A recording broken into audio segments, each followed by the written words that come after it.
बाप की खामोश મહેનત। એક નાના ગામમાં ગરીબ મજૂર રહેતો હતો। દિવસભર ઈંટ પથ્થર ઉઠાવતો અને સાંજે થાકેલો ઘરે આવતો।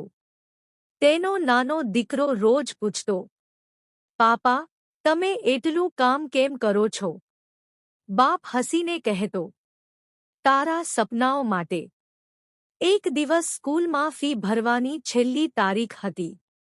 ઘરમાં પૈસા ઓછા હતા। બાપે પોતાની જૂની ઘડિયાળ વેચી દીધી, પણ દીકરાને ખબર પણ ન પડી। ફી ભરાઈ ગઈ।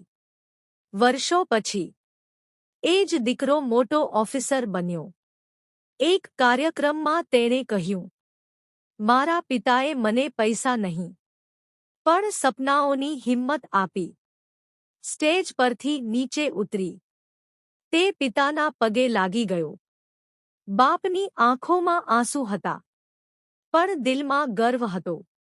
સાચો બાપ એ જ, જે પોતાની ખુશી છુપાવી દીકરાનું ભવિષ્ય બનાવે।